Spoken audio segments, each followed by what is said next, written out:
Let's see, who else do we have here? Oh, we got Casey. Casey, it's I met Casey recently.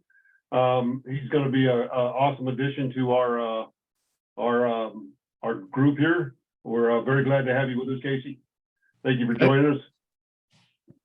If I'm missing somebody, please just raise your hand and say, hey, you forgot me, and I apologize for that.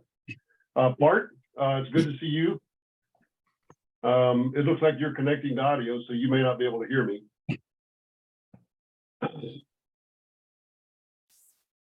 But so if so we're doing something different today, so I want to encourage you guys to take a moment. I'm fixing to go over a couple of little details, and while I'm doing that, I want to encourage you guys, if you don't have a pen and paper, you're probably going to need one this time. So if you don't have one, you might want to grab it now to take notes. I know I brought mine because after watching this video, I already knew I was going to need pen and paper because there's so many good nuggets inside this thing that that just kind of blow my mind, and I think it's going to do the same for you guys. But before we get started with that, I want to throw this out there. This is our 1 year mark this month. This meeting today marks our 1 year anniversary. So yay, grit. We've been doing an awesome job. I got to be honest with you, when we started this thing, I didn't know if we'd get past 2 or 3, you know, because sometimes with guys, it's hit and miss, you know, with the men, sometimes you got to kick them, drag them into it, kicking and screaming. And I just wasn't sure how it was going to work out, but I have really been impressed, and I'm really encouraged by the amount of guys we have there. We have almost 60 guys in there. I think we have over 60 now, but I'm really impressed. You know, our first month when we did it, I thought maybe 1 or 2 guys would show up. We had, if my memory serves me correctly, I think we had 20 guys show up to the first meeting, and I was blown away by that. Which the agreement between me and my wife, who she runs the Rooted Cafe, and I'm going to get into that in just a second, was that I would do this for the men's side as a way for the men to come together. But if I had to drag them kicking and screaming, I wouldn't do more than just a couple of them, because that's, you know, nobody wants to do that. But so I was really encouraged on our first one. But anyway, this is our 1 year anniversary. So happy anniversary to Grit. But I'm looking for a co-host. If anybody is interested in helping out with something like that, contact me so we can discuss it. That would be great. And it doesn't have to be just one, it could be multiple guys. And it wouldn't be something that would take a lot of your time. So if you're interested, hit me up. You can either message me through Band, or if you have my email is randy.therootedcafe, and I'll have my wife put it in the notes. .therootedcafe@gmail.com. Kind of long, but so it looks like we got some new guys came in. Brandon, welcome. Bart, welcome. Gorski, D. Gorski, welcome to you also, brother. Okay, so let's get started here. I got a few things I want to plug today, which I don't normally do, but I think this being our 1 year anniversary, that we've used these guys in our production several times. So I want to kind of plug them a little bit, and I want to encourage you guys that if you go and use their material, you use their sites, you visit their sites, that you find it a blessing to you and your family. I want to encourage you guys to bless them with whatever resources you have, whether it be, you know, membership or a donation or just your time, whatever it is that blesses them, that you guys think about that, and if the Father leads you to do that, then do it. I encourage you to do it, because, you know, we all know that God's word is free, but bringing it to the masses is not. So a lot of people put a lot of effort behind this stuff to get it out to us, and sometimes they don't get compensated in any manner for it, and it's very hard sometimes to put it out. But anyway, the first one I want to plug is the Rooted Cafe, and just to be 100% transparent here, this is a men's group. but my wife is always in the background running the behind the scenes stuff. And so just so you guys know, she's never a part of it. She's not sitting there listening to it, but she's just making sure that everything operates smoothly. And for that to happen, and here's my wife, Charlie, for that to happen, somebody has to be there. And guess what? We're an offshoot of the Rooted Cafe. We would not exist if it wasn't for this lady right here and the women that are a part of her group. So I'm going to turn this over to her for a minute and let her just tell you guys what the Rooted Cafe is all about. Well, I'm not going to take any time and so, I put everything low so I don't hear anything unless I hear him yelling for me, then I run back in and do something, but just to let you in and make sure everything's live streaming and recorded. So, and I don't let our ladies in here either. So your stuff goes into band. And if your wives tried to sign into your band, they'll say, sorry, you're not the wrong sex or the right, so you're not allowed to be in. So they won't be admitted either, because one of the things we love is to give you your privacy, because there's some guy stuff that guys should talk about. And then there's lady stuff that ladies should talk about. And I just want to encourage you, if you have a wife that's not in the Rooted Cafe, that you encourage them to join. We are super pro men. So as much as it's like we're all women's discipleship ministry, we don't allow male bashing. We are very pro marriage, pro this, and pro marriage, pro man. So, and most men that we've gotten feedback love that their wives are in the Rooted Cafe, because they're noticing a huge difference in their family, because we're encouraging women as far as right now we're speaking to the control freaks in the house. So we're talking to women about reducing that, trying to control things and to let, actually be a team, and we have homeschooling. We have, we have so many things for women's discipleship, all the way through from just the weekly Parsha that we bring it to them from a practical area of how they can apply it to their lives. But then also when we get down to some home stuff, and they have their own private band as well. So they can say like, how do I make challah bread? Or I've never done this festal before. Will someone help me? And they can ask questions and not feel stupid. So that's the number one thing. We do have a conference coming up. They can go to therootedcafe.com, and there's a tab that says events, and it's called She Prays. And some of you guys know Ed Harris. He was on here a couple months ago teaching. He and his wife, Hava, are going to talk about praying through marriage. We have multiple, I think we have like 8 speakers. So encouraging your wives, you'll get brownie points if you're like, oh, honey, let me watch the kids and take care of things so you can be at that virtual conference all day. Or they can get the videos and you guys can watch them together. But encourage you guys, we're excited about everything. So today's going to be amazing. The last thing I want to say about is we'll be sharing today an Aleph Beta video that you guys can, none of you know about Aleph Beta, but Rabbi Foreman, it's his platform. It is not messianic. I secretly think that Rabbi Foreman is messianic. He's just not telling anybody. But anyway, what do you think, Rick? But we do have a special membership through the Rooted Cafe, because if you buy it straight from Aleph Beta, it's like $149 a year or something like that. But we actually have a special educators package, and they give us a certain amount of student slots, and we have like 10 left, and we only charge $45 to help us we pay one block amount, and then they give us student portals. So some of you are already using that. I know Rick, you and your family already use that. But if you just reach out to us, it's info@therooted cafe. I'll put it in the chat. It's a K, not a C for cafe. If you guys reach out to us and let us know, we can hook you up with that. And that way you can jump in and watch their videos. Otherwise, you can watch maybe 1 or 2 free a week. So you guys have a good night. Thank you. And I just want to say there's so many benefits to your wives being in the Rooted Cafe. Just have them go check it out, guys. So moving on. Our next one is, you heard my wife talk about Ed Harris. He's got a marriage conference coming up. And I want to encourage you to go to his site and enroll for his marriage conference. And it's at edharris.org. He's been on here before, and he's not with us today because he had a previous engagement, but he's normally on here. And Ed is just, he's led the Messianic lifestyle for a lot of years, and he's been a teacher for a lot of years. So I encourage you to go and take part of Ed's material. We have obviously Aleph Beta. They're a good source. We have one of our brothers here, Rick Harris. He's on Messianic Lamb I believe it's Tuesdays, Rick, at noon? It's actually Mondays. Mondays at 4. Mondays at 4 and Thursdays at 11. Yeah, and it's the Torah coach, and Yeah. he's awesome at it. So if you guys need more, if you want to listen to Rick on Messianic Lamb, it's incredible.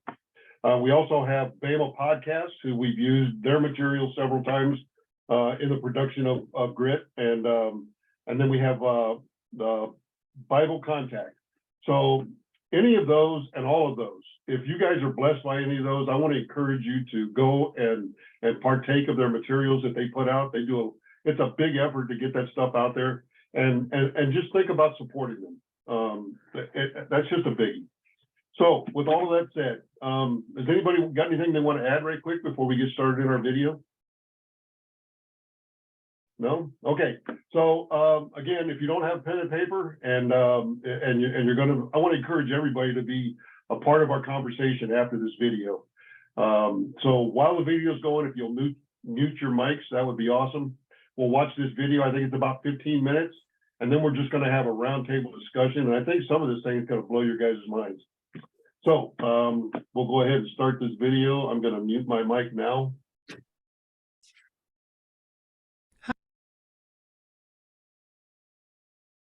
Hi, this is Daniel Lowenstein, and you're watching Aleph Beta. Welcome to Parshat Yithro. You know that classic stereotype about in-laws? How try as you might, you could never quite escape their disapproval? You're running your own successful business? Oh, that's wonderful. But you know, no one's really heard of you. Timmy won the science fair? He's so brilliant, but why aren't you sending him for piano lessons? Fortunately for me, my in-laws never really pull anything like that. But I'm not sure Moshe was so lucky. Picture it. Word is spreading about the 10 plagues, the split sea, the great victory over Amalek. Moshe's father-in-law, Yithro, hears all about it, and sets out to reunite with his son-in-law in the wilderness. He arrives, family in tow, and oohs and ahs at all the stories. But then, the other shoe drops. His second day in the camp, he sees Moshe standing by himself, surrounded by throngs of people helping to resolve their disputes, and he is not impressed. He tells Moshe, Lo tov hadavar asher ata oseh. What you're doing is just not good. You'll be completely overwhelmed. Ki chavid mimcha hadavar lo tuchal asohu levadecha. What you're doing is too heavy for you to bear. You can't do it by yourself. And, of course, he has the solution. Teach everyone the laws, and then find some high-quality individuals, decent, honest, fair folks, and appoint them as lower court judges. That way, sonny boy, you can have a sustainable system for helping this people of yours with their legal matters, and everyone will be happy. Except me. I'm not happy. Because this story really confuses me. What's the Torah trying to teach us here? That we shouldn't take on too many responsibilities, and we might want to consider delegating every now and then? Well, that's useful advice for those of us looking to be more productive. So is making good lists, proper diet and exercise, and a healthy balance of work time and me time. But the Torah doesn't devote chapters to all of those. It doesn't need to. They're common sense. So then why is this story, which seems to be about nothing more than common sense efficiency, in the Torah at all? I think there are actually some clues in the text that signal there's something deeper going on here. For instance, look at the very beginning of Yithro's critique. Lo tov. This thing that you're doing is not good. Does that remind you of anything? Maybe way back at the beginning of Genesis? God actually says Lo tov in the Garden of Eden story right after creating man. Lo tov heyot ha'adam levado. It is not good for the man to be by himself. Interesting. Now, I grant you, Lo tov does not sound like such a unique phrase, so it doesn't really prove there's a connection between these two stories. But if you think about it, aren't the Lo tovs really describing the same problem? In both cases, someone is all alone who shouldn't be. Adam has no one with him in the garden, and Moshe has no one with him to judge. And that problem, the fact that they're all alone, it's actually described with the same word, levad. God declares, Lo tov heyot ha'adam levado. It's not good for the man to be by himself. And Yithro declares, Lo tov hadavar asher ata oseh, lo tuchal asohu levadecha. This thing you're doing is not good. You can't do it by yourself. They're both alone, and it's a problem. It isn't good. Is there anything else that links these two stories? I think so. Let's go past the problems and look at the solutions. God and Yithro both say that the way to fix the problem of being alone is by adding partners. Adam needs a partner, and Moshe needs partners. Now, you might say that can't really count as an additional parallel between these stories. The solution to being alone has to involve getting some sort of partner. And I agree. But there are other links between the solutions. For instance, do you remember how Adam and Moshe get their partners? Let's start with Adam. How does he end up with Eve? After God declares Adam needs a partner, the Torah says, "Vayitzer Hashem Elokim min ha'adama kol chayat hasadeh ve'et kol of hashamayim." God formed from the earth all of the wild animals and all of the birds of the sky, and then Adam had to play this strange dating game to see if he could find his partner from among the animals. In the end, La'adam lo matza ezer kenegdo. Man couldn't find a partner, and that's when God stepped in and created Eve. In other words, God didn't just create Adam's perfect partner right away. Adam had to search. He had to go wading through all the other life on earth first. And what about Moshe? Was it the same for him? Did he have to search for his partner judges? Yes. Yes, he did. Yithro tells him, "V'ata techazeh mikol ha'am anshe chayil." Look through the nation and find from among them valorous people. In other words, Moshe needs to wade through the Israelites to find his helpers. So it's not just that Adam and Moshe both needed partners, they also both needed to search for them. And here's one more connection. What's the point of the partners in each story? In Moshe's case, the role of the lower court judges is to help Moshe, to shoulder some of the burden of judging the nation. Is the same true of Adam and Eve? Not really, right? Adam doesn't have to settle any disputes or judge anybody. The reason he needs a partner seems fundamentally different from Moshe's. He needs a companion, someone he can complete and be completed by.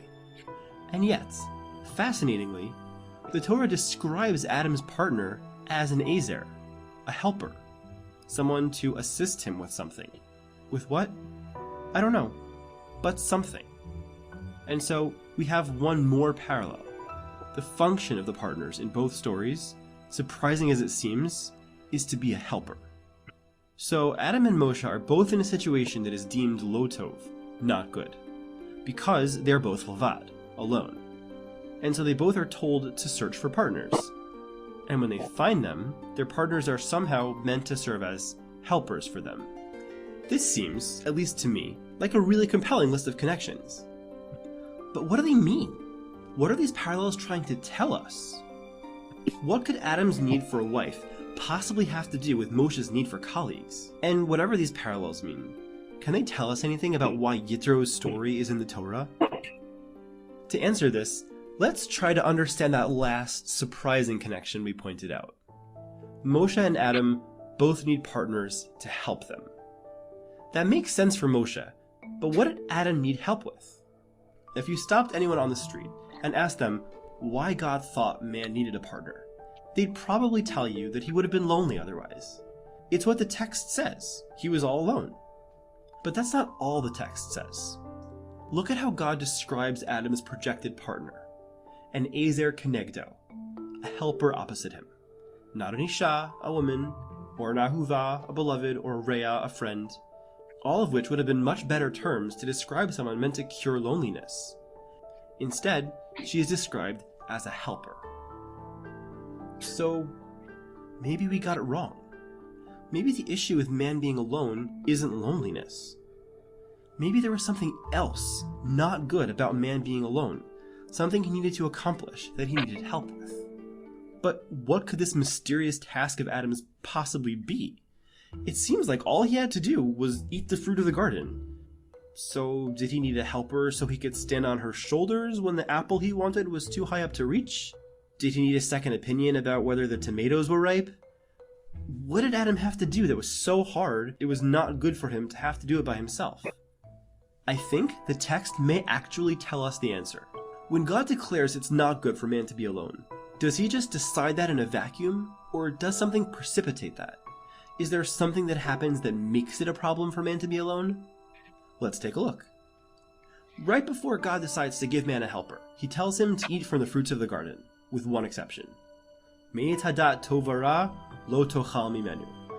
From the tree of knowledge of good and evil, don't eat from that one.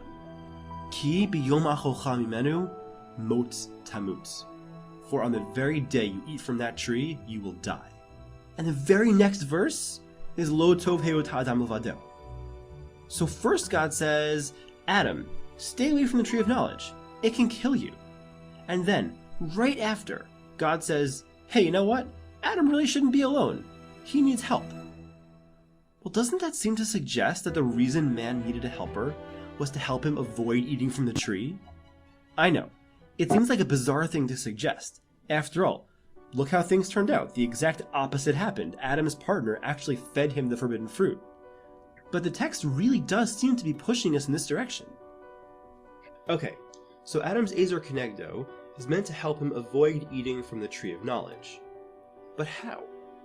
I mean, what is she expected to do? God didn't decide to create a bouncer to stand guard over the forbidden tree. He just created a second human being.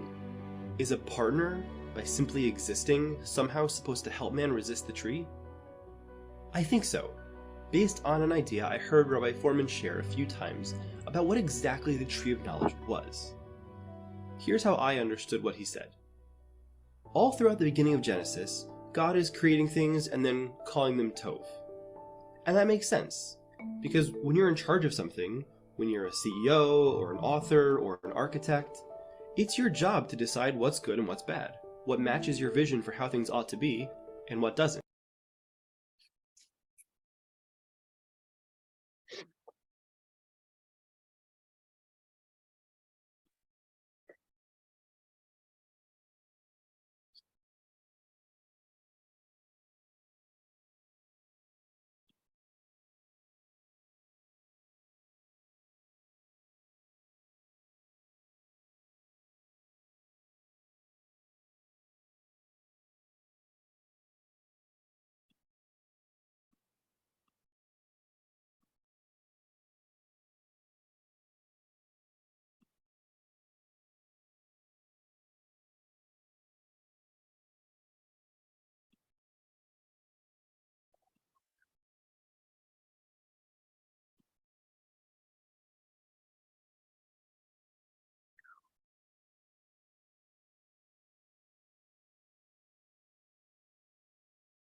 Decide what's good and what's bad, what matches your vision for how things ought to be, and what doesn't. And that's what it means to know Tov and Ra, good and evil. It's not so much knowledge, as it is the perspective, that I am the master, that I am in the position to decide whether things are how they ought to be or not. And even though in our own small human ways we wear that hat sometimes, ultimately, in terms of the big picture, that hat belongs to God. He is the real master. This world is His world, and we're meant to recognize that it's His decision how things ought to be. We're not supposed to claim knowledge of good and evil for ourselves. We're supposed to leave that fruit on the tree. Now let me ask you, what kind of person do you think would have the hardest time resisting the tree of knowledge? What might make it challenging for someone to recognize there's a higher power above? Well, I think two things might contribute to that. The first is power. If you don't really hold that much power or authority, if you're usually the one at the bottom, then life itself reinforces the fact that there's something above you. But if you're at the top of the pyramid, if you have power over others, then you don't have the benefit of that natural check on your perspective, and that can make it easy to believe you're really at the top. And the second thing is solitude. Because even if you have power, if that power is shared with others, that also forces you to realize you're not the master. You can't pretend you're the head honcho if, say, you're a senator or a board member and dozens of people are just as powerful as you. But if it's just you at the top, as a president or a CEO, if you're given authority, expected to lead, and people comply with what you say, then all your life experiences are pushing you to think of yourself as the final arbiter of right and wrong. Wouldn't that make it hard to remember there's a moral code to which you're beholden? And I think the headlines confirm it. They're filled with powerful, solitary figures who've managed to convince themselves they're entitled to anything. Perhaps that's why a partner was deemed necessary for Adam to have a chance at avoiding the Tree of Knowledge. Because without a partner, alone in the garden without an equal, free to eat almost anything he wanted, how long could Adam be expected to follow the rules? But with her presence to remind Adam he was not unique, that he wasn't the master, Eve, at least in theory, gave Adam a chance. Let's bring this all back to Moshe and Yithro. I think we're in a position to understand what these parallels are trying to teach us. On the surface, Adam and Moshe face two very different struggles. Moshe seems to be dealing with an efficiency problem. He's overburdened and needs to distribute some of the labor of judging to other people. And Adam seems to be dealing with the problem of resisting the lure of the Tree of Knowledge. But maybe underneath the surface, these struggles are not so different. Think about Moshe's situation. He was in a position of great power over the Israelites, and he was doing it all alone. Power and solitude, the recipe for disaster. And so, perhaps, despite the very different circumstances, Moshe was at risk of eating from the Tree of Knowledge in his own way as much as Adam had been. He was on the path to believing he was the master over the Israelites, not just the one to explain good and evil, but to actually decide it. Perhaps the reason the Torah recounts the story of Yithro the way it does is to direct our attention to Adam, to tell us that the deeper issues in both stories are one and the same.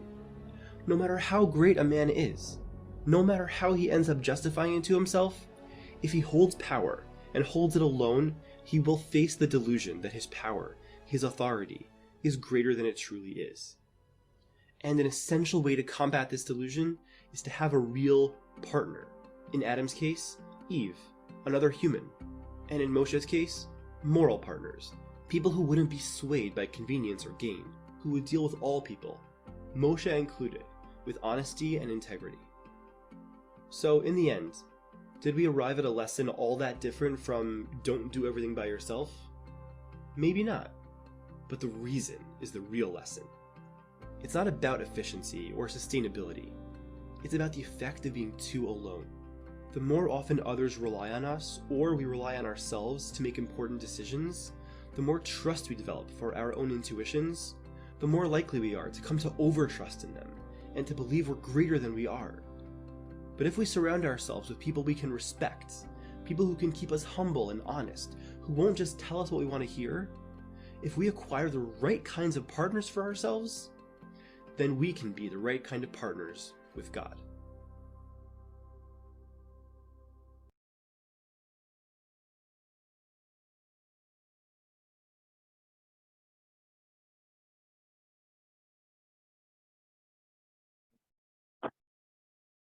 Wow, there's a lot to unpack there, guys. Go ahead, and if you're interested in being a part of this discussion, and I hope you all are, that go ahead and bring your videos back on and unmute your mics.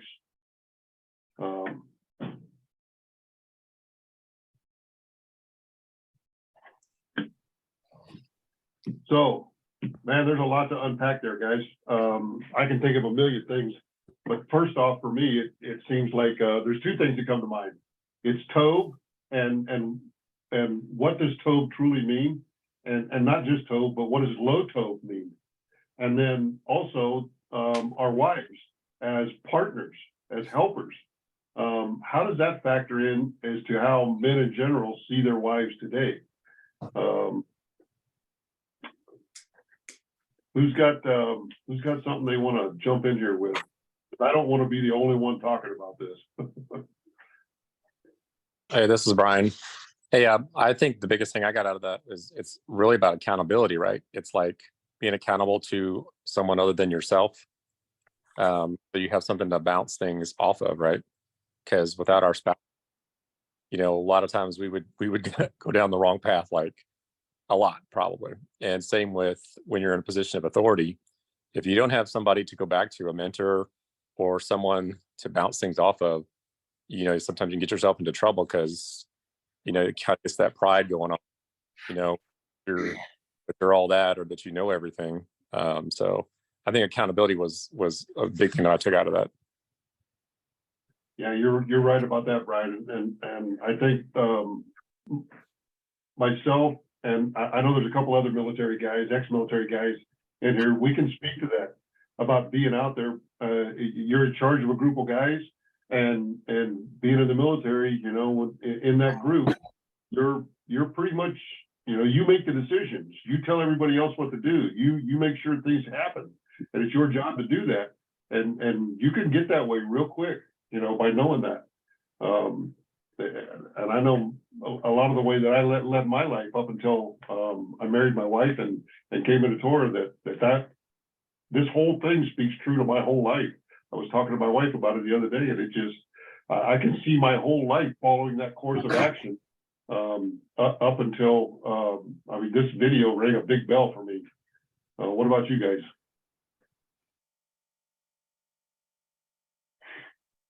I know you've watched this video before, Rick, because you've taught on this.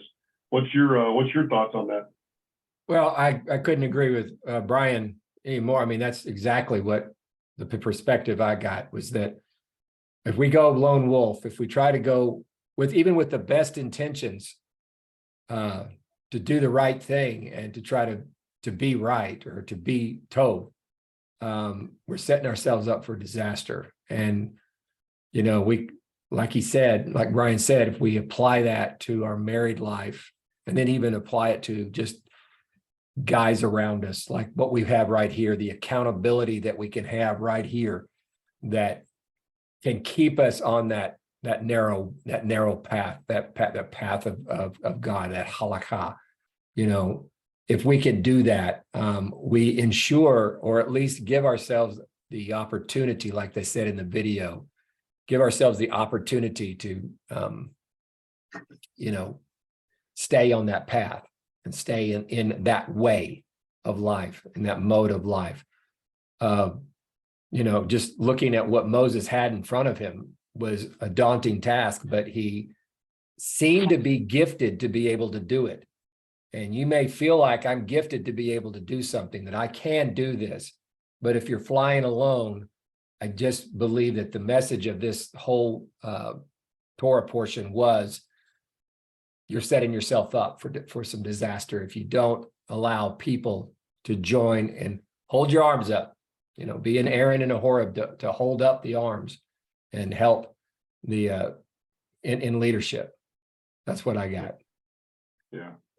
Let's hear from some of you younger guys, and not that you're young, but, you know, probably compared to me. I just had my 63rd birthday, so, you know, you're probably younger than compared to me. So let's hear your thoughts, some of you younger guys. Let's hear your thoughts on this stuff, because I'm always interested in hearing your guys' perspective on this. I look at everything through a filter of my oldness, you know, I grew up in the 60s, so I filter everything through that. Well, I'll mention something real quick. I'm brother Brandon, 37 years old, and recently married, just over 2 months ago. And I remember, I'm sorry, what was that? Congratulations. Oh, thank you. I remember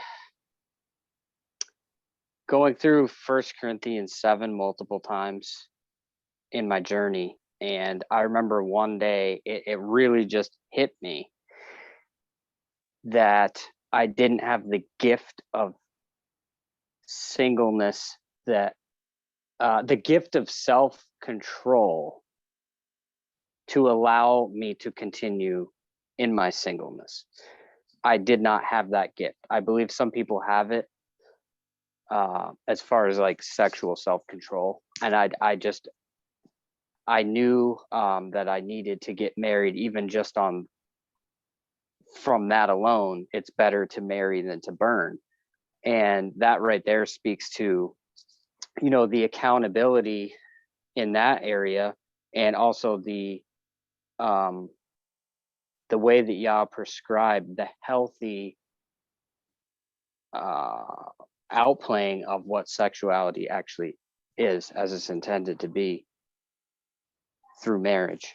And that's just one thing that hit me among many other things. But I just wanted to share that real quick. Yeah, I think a lot of us can relate to that, in our younger years about, young men coming up and having that self-restraint or having the discipline or, I know I didn't. All of those things were tough for me. What about some of you other guys?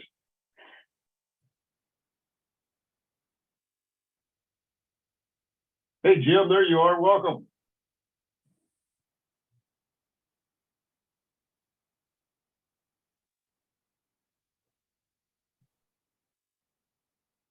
Okay, can you hear me now? Yeah, we got you. Okay. I've been married 46 years. I met my bride. I was in 8th and she was in 7th grade. A week after our very first date, I knew I was going to marry her. I want to say congratulations to the gentleman that just got married. I'm going to make a suggestion. Always call your bride a bride, because when does she ever not be your bride? And it makes her feel special, and it puts her on the same kind of pedestal. Instead of calling her old lady, my woman, or something like that, put her on that pedestal of a bride. And she remembers that day when you got married, and she'll figure out a great name for you. On the other hand, when Randy, you've heard this before, what I always do, at least once a month, is read Proverbs 31. It is kind of the praise the woman reading. And it uplifts my bride, showing how great she is on the house, and how she is appreciated. So I just wanted to make that comment. Yeah, well, thank you for that. I agree with you. We all of us should put if the Lord saw fit to give us a wife, we should put her on a pedestal. So that was something that jumped out at me in this whole thing, and that is, in both instances, I call God. He's my father. He's my dad. There was something that jumped out at me with hope, and so I went to my wife because my wife is an expert at the meaning of these words and what their Jewishness means. So I believe that to find the true meaning of the Bible, we have to get back to the meaning, the Jewish meaning of those words. And somebody's got a lot of background noise. Can you mute your mic for us? There you go. Thank you. So it was tov. And what is the meaning of tov? So if you go and look up the word tov, tov means that whatever it is, whatever it's being referred to, is good. So we would automatically assume that lo tov means it's not good. And in some respect, that's what it does mean. But it in the full revealing of the word, it's not exactly what it means. What lo tov truly means is it's not functioning in its purpose as intended. So when God called Adam and Moshe alone being lo tov, what he meant was they're not operating in their intended function. So they can't, whatever they're doing is not, it's not good, so it can't multiply. So it can't spread. It can't be what God commanded us to do, was to be fruitful and multiply. So when it's lo tov, it's not fruitful. It's not acting in its intended purpose. So that was something that jumped out at me. And so to be fruitful and multiply, if you think back to the beginning in Genesis, when Dad created everything, in the 6 days of creation, he had to, everything was already created. I mean, he created it, but everything had to be pulled apart, like light and dark. For light and dark, if you put them together, it was just chaos. for them to function fruitfully and to act in their intended purpose, he had to pull them apart, dark and light. He had to pull those two things apart from each other for them to act as what they're intended to be. Light to be in the light of the day, and another one was water and dry land. He had to pull those apart, and the sky and gravity keeps the sky from falling down to the earth. I mean, think about it. Everything has an opposing force, which is my point that I'm trying to make is that he had to create a partner for man, so there was an opposing force for that to act as it was in its intended purpose. Did anybody got any thoughts on that? Yeah, Randy, we talked about Bema podcast, but Marty Solomon talks about that, and he talks about two posts that are at angles and they lean against each other, and there's a tension there. And that tension is what allows it to stay upright. And that tension is the description of Lo Tov. I mean, not Lo Tov, but of Azar, and how my wife stands opposite of me. And there might be some tension there, but her position in my life is to oppose evil that might come up against me. That's our function together. That's how we, it's not just a sexual thing as being fruitful and multiply. It's multiplying in your relationship with each other and with your relationship with Father. Yeah. So when she sees me make a path decision that maybe is not good, we depend on each other and allow that tension to exist so that she can help me. She could be that Azar.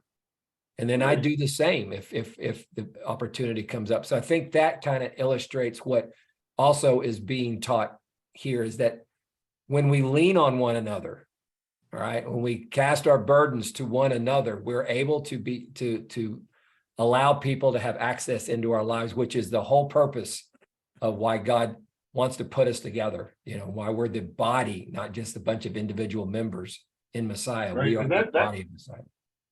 That describes structural tension to me. And I know if anybody's ever heard that, in trying to better yourself, or, as far as your kids or your spouse or whatever, structural tension is good because it keeps you accountable. It keeps you moving forward. It keeps you upright. So it's the same thing as what he's talking about is structural tension. It could be, it could be looked at that way also, structural tension, which is a good thing. So who's got something else they want to chime in here with? I got something. I look back one verse before. Or there you go, Drew.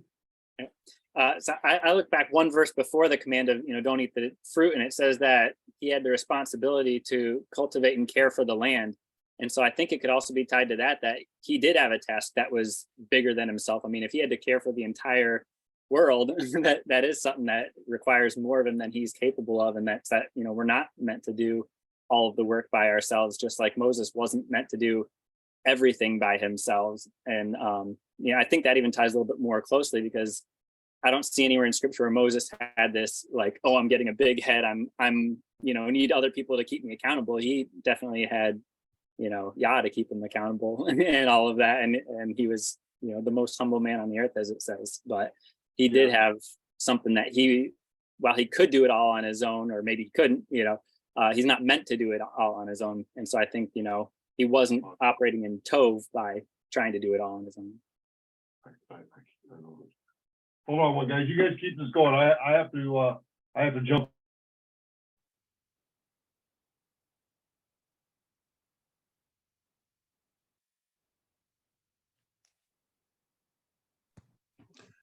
Hi, this is Bart. One thing I took notice of is the different steps that they broke it down into, where it's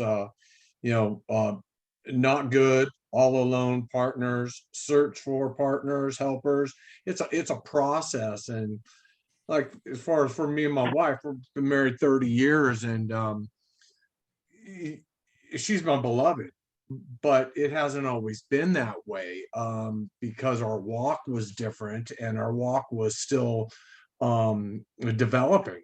in Yeshua, and just everything we're putting together in our lives. So just like sanctification, it's we're being molded, and our walk is being molded, and in doing that together, we end up creating that tension and that accountability. And because in the beginning, I mean, accountability, you know, it's not always there.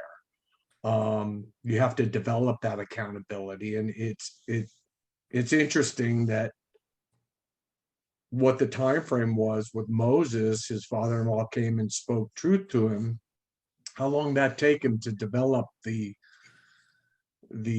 honorable men that he was going to use to you know, judge the people. It's a time-consuming process, and for those that are newly married, it doesn't happen overnight. So that's what I took from it. Right. Yeah, that's good, Bart. Yeah, I agree with you. Who knows how long it took Adam to even get through all the animals to see if he could find him a mate. You know, I can only imagine with all the species that were on the planet, if he looked through all of them, how long that would take. So yeah, you're right. You know, developing that rapport with your spouse, it does take years and years. You know, me and my wife have been married for you know, we're going on 15 now, and at first it was tough. You know, as I'm sure it is with most people. You know, and we've only here the last few years really come to a peace and a flow, you know, that you can operate in your marriage, and you're both happy most of the time. Yeah, absolutely. I agree with that, because it is, you know, it develops. If you allow it to develop, if you're willing to allow it to develop. And like the gentleman, I guess Brandon was talking about, you know, it's having that accountability. I've been sober 10 years, and until I became willing to give that over to God, my life wasn't going to be full as it is now. And it's never been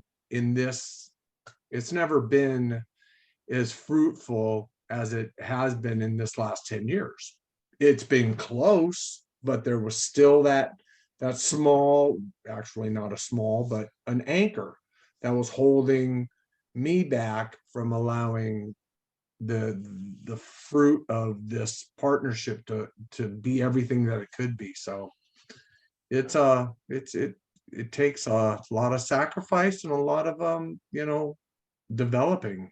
So anyways, I think that's a great point, Bart. I mean, when you said that, it kind of sparked something. You know, when I taught on this, I've taught also in the Brit Hadashah in Galatians that Paul instructed us to carry one another's burdens. I think that kind of speaks to the theme that's going on here, is that we as men, now correct me if I'm wrong, but we as men, we tend to think that we need to do things, you know, because we're the head of the house, or we're the guy. We got to do this because we're the guy. We don't need any help. We don't need an Azar. I mean, we'll say it, we'll give lip service to it, but you know, when it really comes down to where, you know, how, you know, rubber meets the road, we don't. We want to try to do things on our own, because we have that innate sense that we have to do these things. So when Paul tells us to carry one another's burdens, that we have to be vulnerable enough to be able to step out and say, hey, I need help. All right. I know, Bart, that you didn't get 10 years sober on just by sheer willpower. You had to have help. I mean, we have to have help in everything, because if we try to do anything by ourselves and within our own power, even when we're saying that we're giving it all to God, we have the potential for the enemy to slip in and begin to do harm, and then suddenly we're back in low tov again. So I just challenge you guys to understand that there is something that we do that's built into the body of Messiah, that we can help one another. and we can pray for one another, and that we can confess our faults to one another and be healed, as it says in James. So, I mean, I think that is and that just shows you it goes from Torah all the way through the Brit Hadashah. This theme is all over Scripture. Right. Yeah, you're so right in that, Rick. Go ahead, Mark. Yeah, well, I was just going to say I agree with you, and it's through a program of Celebrate Recovery, which is, based on the 12 steps of the Beatitudes. And I don't know if you heard about it, but yeah, you can't do it on your own. And it was without it, I would have never done it myself. God is working through other people to develop, which I've found throughout my life, is that God uses so many people around you to develop you and to make sure you're going in that right direction. Make sure you're making those right decisions, whether they're speaking little truths to you or, really coming alongside of you in a heavy way. So, I mean, don't miss those people in your lives. That's what I'd say. Yeah, that's really good, Bart. Let's hear from some of you guys that have been pretty quiet so far. What's your take on this video and the discussion so far? Something I found kind of interesting about it was the reason why Yithro told Moshe to find partners, that he was going to be worn away and the people that were with him. So kind of showing that, my wife and I, we don't have children just yet, but someday when we do, if one of us is trying to do all the work, those kids are not going to be getting both sides of that marriage. They're not going to be getting both parts to make that tov, that right working. That's really good, Jason. It's that we always tend to, when we think about our marriages, it seems like we always tend to kind of leave the kids out of it, or we make the kids the most important, and they're not. They're the most important thing, and it starts with dad. The most important thing next is your wife, and then the kids come under her. So it's really important that when we talk about the roles of man and woman and husband and wife, that the kids are a consideration in there, that they're not left out completely, for sure. Absolutely. I believe that the temptation thing for Moses was, it wasn't that I don't believe that Moses was going to get a big head. I believe that there was a potential for what do you call it? Temptation there. For him to do that. Not that he did it, but I think that there was absolutely temptation for him to do it, as there is a temptation for us guys in all of that also. That the temptation when you're up there by yourself and you're laying out the rules for everybody else that it looks like that are under you, the temptation is for you to get that big head and to think that you're there all by yourself and that it's your job to do it all. And we all know that, especially after watching that video, that it's not our job. And we do have to be vulnerable. Thank you for that, Rick. I know I've had a rough time in my life being vulnerable. Just because I've always thought that, I'm a man, I'm supposed to do it myself. I'm not supposed to look weak. I'm not supposed to ask for help. Guys aren't supposed to cry. Guys aren't supposed to do this. We're not supposed to do that. But all of that's not true. We are supposed to ask for help. We are supposed to do those things. And if we're going to live our potential, we have to do those things. And even though I don't think the Bible mandates it, I think God expects it from us, to do those things so we can live to our potential. I think that's a good takeaway for that stuff, for that video. What do you think, Ron?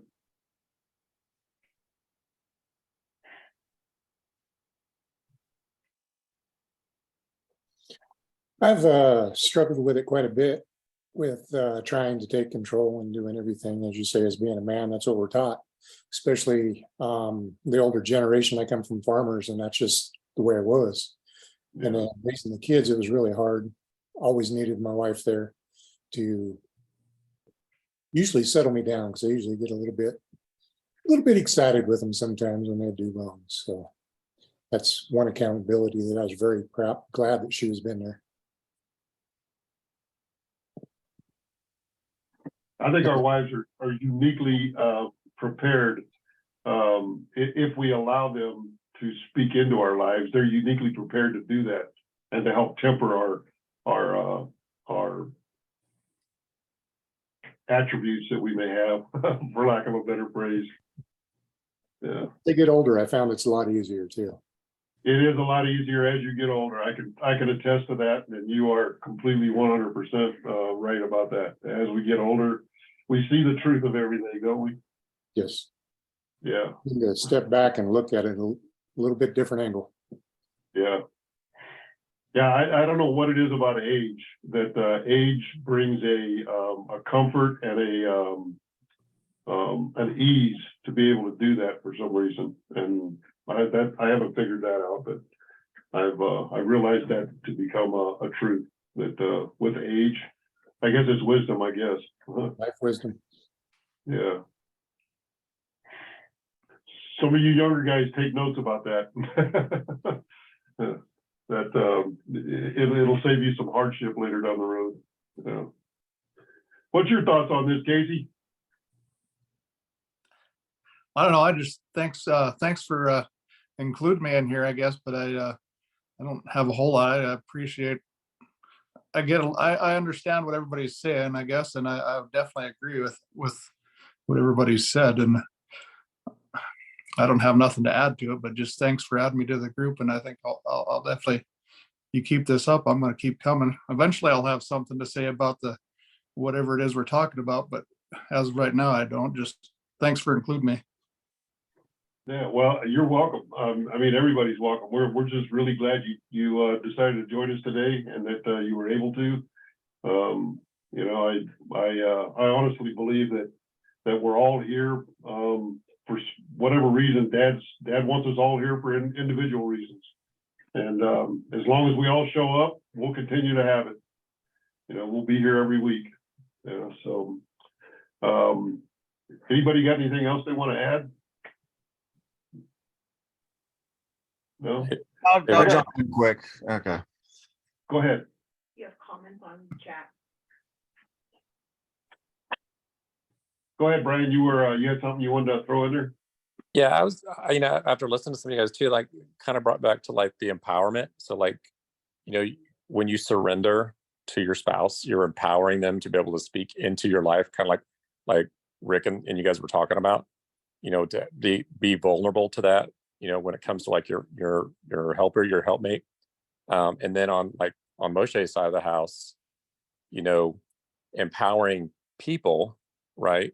Just like you do in your job. If you're a leader, you're empowering your people. So you're not being the micromanager, right? You're when you empower them, in this case, they were judging, they were helping, right? It builds that team, right? That camaraderie, that trust. And that's something else as you guys were speaking that kind of came to my mind. Yeah, that's good. That's really good. You know, I think that's something we as men can really work on, is that's being vulnerable to our wives. You know, and you could unpack that for days about what that actually means to be vulnerable to your wife. It's not just, you know, telling her how you feel about something or exposing your emotions about it. It's being vulnerable in the fact that we allow them to speak into our lives and have say so over our lives, and that we share power with them. Not that we allow them to have it, but we share it with them, and they share it with us. You know, it's the opposing force, and we're here. We're most like God. We're most like Dad when we come together as husband and wife, and we treat each other as equals. That's when we're most like Him. And I honestly believe that's our intended purpose in this world. That's our intended purpose, for us to be more like Him, as much like Him as we can be. And if you think about it, if you go back to Genesis, we were one until He pulled us apart, and we're most like Him when we come back together. I mean, blow that up for a minute. And see where that takes your brain for a second. I know it has, it's stumped me for the last year. I ponder on that all the time, what that truly means. You know, and I really think there could be a month's worth of teachings on that. I want to go to the chat here for just a second. I know there's we got a couple of things in the chat here.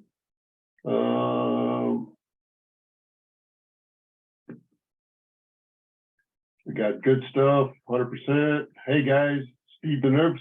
So Steve is he's one of our original members. So this was Steve's comment. He says, "Hey guys, this is Steve on another account. I'm traveling, so I can't get on, but my thoughts are, fear of Yahweh is beginning of wisdom. We need this first in steps of accountability. Accountability to the Father first, or we can't progress in the journey. Then we will be truthful with ourselves and others on accountability issues." Wow, that's really good, Steve. If you guys go back and look at our very first video that we did on grit, that was Steve. He did our very first one, and he did an awesome job. Don't go look at the second one. That one was not very good. Don't go look at that one. Go look at all the rest of them, the first one and the third and on. But forget about that second one. That one Don't listen to him. Listen to second one. It's good. Let's see. So we got D. Gorski. Hey guys, sorry, I'm unable to unmute, currently at work. One takeaway from the video for me was the check and balance for both Moshe and Adam to have another set of eyes on their actions. That's really good. It is easy without accountability to make more questionable decisions in moments of weakness than if there is someone else there with you. Yeah, and that falls into that whole thing. If you're up there by yourself, you know, you got no opposing force. So you tend to start acting like God, even if you don't believe it, you know, actively believe that you are God. You start acting like, you know, you're the one that gets to make all the decisions and how that affects everybody, you know, basically below you. But yeah, that's really good, Dee.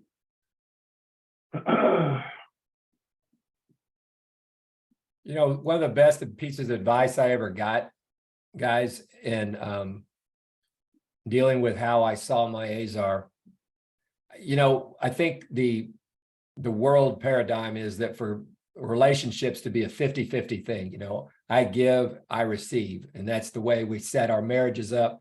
And that's where the focus of a lot of the tension is. But if we are true followers of Messiah, if we are walking in the dust of the rabbi here, if you will, we don't think about what we get in return. We are 100% for her. It's not a 50-50 thing. It's 100%. And I don't care if I get nothing in return. I'm going to love her and I'm going to support her and I'm going to do things for her 100%. It's all or nothing, right? That's that. And when he's told me that, that completely changed my perspective on how I see things, you know, from a marriage perspective on how the Azar Conegdo works, how that works. Because once you start having that kind of perspective, your wife is now free to be able to open up and talk to you and pour into you. And it's just like what Brian said a moment ago. When you empower her to have that access, you guys become much stronger together and much stronger in one, like you're like one flesh, just like it was from the origin, like from the beginning. So I just wanted to throw that little nugget in there because that's our perspective as men. When it comes to our wives, we look at them and it's not what can we get from them. It's we're giving 100% for them. Yeah, absolutely. Yeah. So, well, guys, we're at the end of our hour. So we've got to kind of wrap this up. Does anybody else have anything they want to throw out there right quick before we finish up and wrap up? Please, if you do, jump in there, man. We encourage all you guys. And believe me, if you go watch my first video, you will not look any more silly than me. I promise you. So if you got something, jump in there right quick.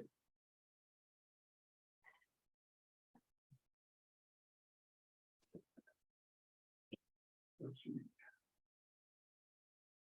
Okay, I got one last thing I want to throw out there. What we do here on Grit is we're not about just teaching. We're also about, if you have a subject that is passionate for you, that you truly want to learn more about, or you think you've got a lot of learning in the area, or you just want to have a bunch of guys talk about it. Hit me up about it, and we'll schedule you as our either a roundtable discussion like this one month, with that topic in mind, or we'll schedule you as the teacher, slash, bring it to our attention. And there's no subject that we shy away from, very few anyway. We tend to try to stay away from politics if they don't relate to, the Torah somehow. We always want to keep it Torah based.